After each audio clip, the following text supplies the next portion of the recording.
I've been working with students over video this week. We've been working on quite a few low-range studies.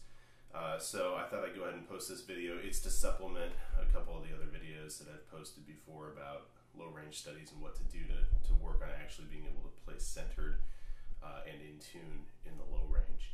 A couple of things that I recommend on top of these things.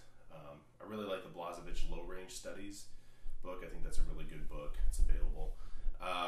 I also like to play things down the octave. So take a Bordoni that you know really well, play it down the octave. That's going to really help because you already have the tune and the intervals in your ear, and then you'll just be able to transpose that down.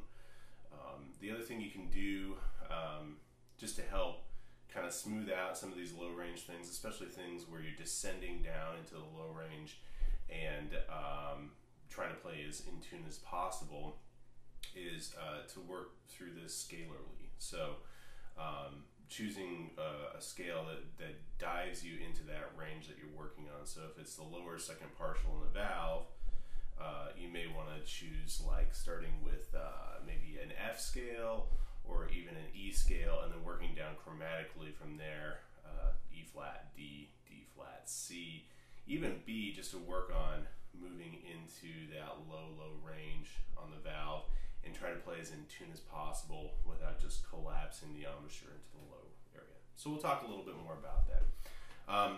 One of the first things I like to do is doing some lip bends on the horn. Sometimes I like to start in third partial or just second partial on the open horn. And what I like to do is work on going down chromatically, building the intervals as I go. And I like to use the trombone kind of as my point of reference for that. So here's what I do.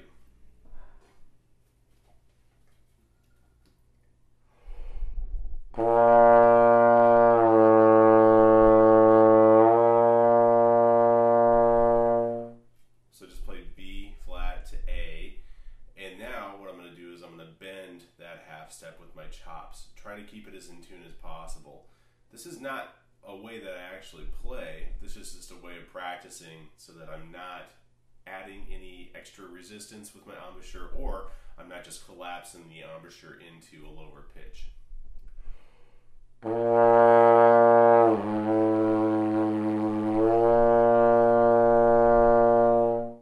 I try to make that as smooth as possible.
Settled out on the second partial in the valve, and I'll do the same thing on the second partial in the valve.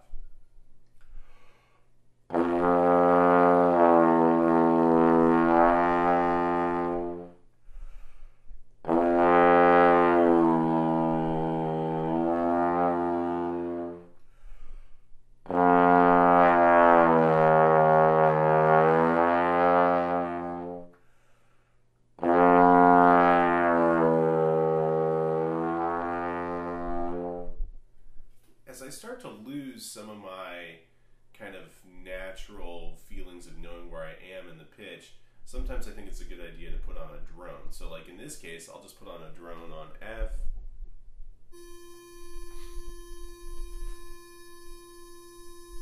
And that way, I'll be able to keep my pitch reference related to my actual key.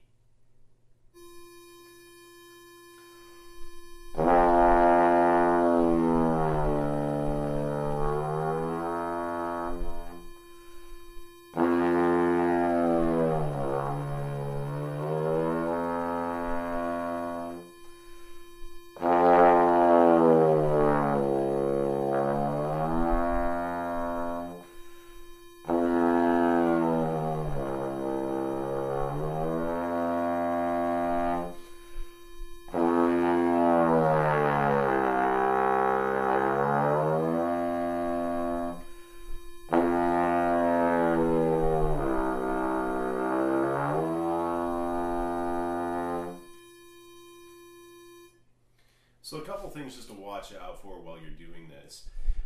You want to make sure that you're using your altered slide positions all the way down, especially when you're in the valve. So this means that your F's going to be out a little bit, and then you're going to be out a little bit for the E flat, the D. You're not going to be able to get all the way down to a B because you'll be out of space on the slide. So the idea here is that you're not bending the pitch down to the final pitch down to the lower note, but that you're just allowing the embouchure to track what the slide's already doing. So if you find yourself doing the sort of thing where you're going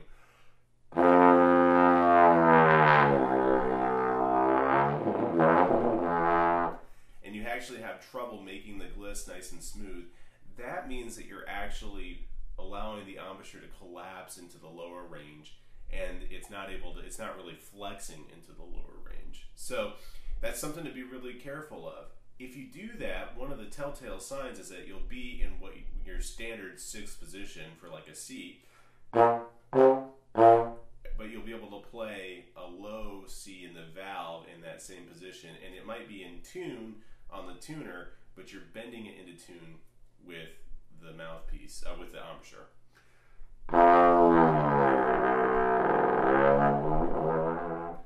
And a telltale sign for me is it will break up, especially as you return back. So the best thing to be doing is tracking with the embouchure and letting the slide dictate where you need to be on the slide to be in tune. Excuse me.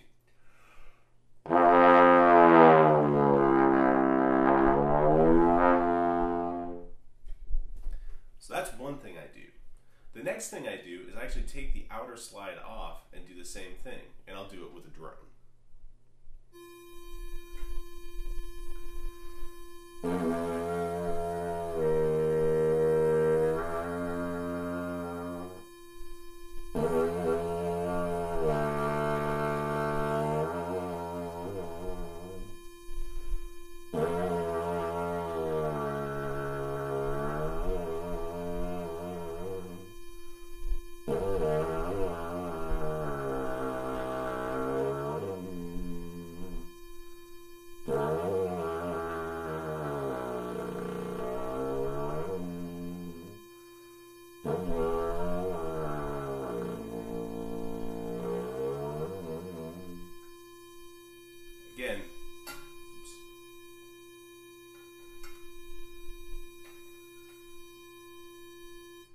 Again, this is just an exercise to be sure that I'm really finding the center of the pitch and I'm not kind of fluffing out into the pitch and just hoping that I get it right.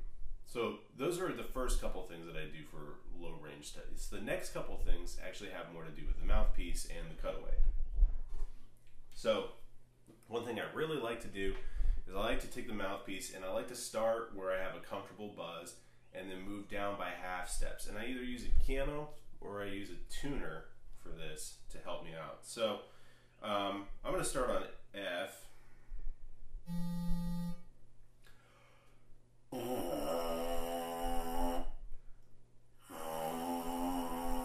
And what I can actually do is do an air attack on the mouthpiece to make sure that my embouchure is really centered.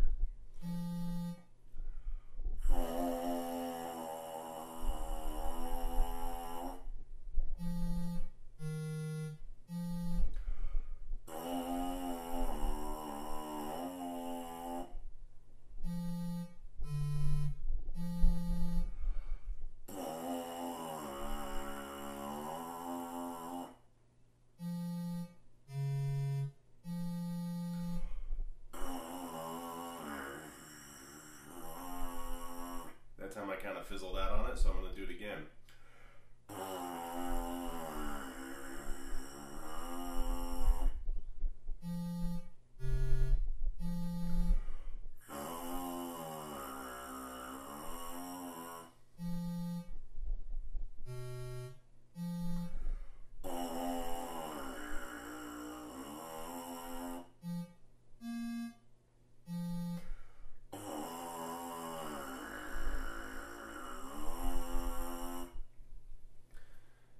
You may not be able to do that low right now, and that's okay, but that's the process for working on it.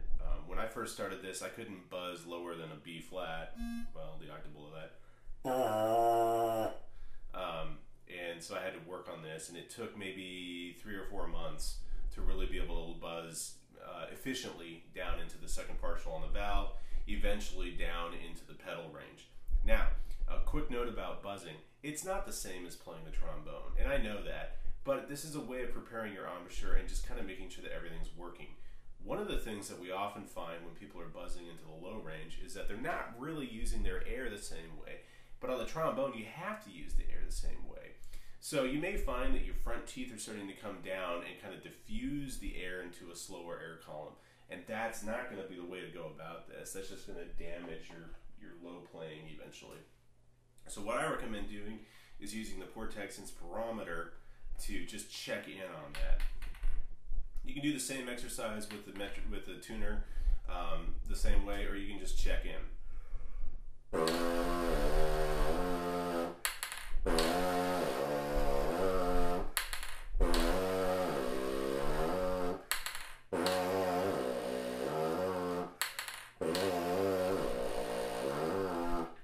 What you'll find is if you're using a diffused air, or you're not really keeping your air column centered, that the lower notes, actually the ball's not actually staying up at the top of the chamber and it's starting to drop. I'll show you what happens if I start to bring my front teeth down and diffuse the air column.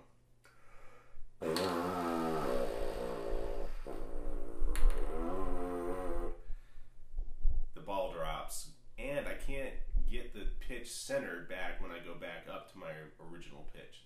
Again, that's a really good hint that you're over adjusting and that something's happening to the air column. So I do that with the regular mouthpiece. Then I like to go over to the Cutaway and do the similar thing. You're going to notice probably generally that your range decreases when you use the Cutaway. Eventually it'll get built back up, but it may be a little bit of a disappointment initially. You're just dealing with less resistance, and when you're dealing with less resistance against the air column, you're having to use more of the embouchure muscles to control that. Again, this is not the same as playing the trombone, and I understand that, but what I've found for myself and for a lot of my students is that if you use this Cutaway tool to help strengthen the corners and make sure that the embouchure is really set and that you're not over adjusting, that you're more likely to execute this quicker on the trombone.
It's not easy, and it will take time, but if you go through these exercises every day, either as part of your warm-up or even part of your cool-down, it's a pretty nice, warm, buzzy feeling, you should be good to go. One other recommendation that I have that you do is go back to the horn after you've done all of this. So you've worked off with the outer slide off, you've worked with the mouthpiece, you've worked with the Cutaway, and then go back to the horn and make sure that you're really working your range, and especially your difficult range in the low register that way. Now, you'll find sometimes that you make really big strides and that you can play a lot lower, a lot more in tune than you could before, or sometimes you'll find that the embouchure work and the cutaways kind of mess with your setup. That's okay. Sometimes that's going to happen, but for the most part, you'll notice that you're actually getting better in the descending lower range.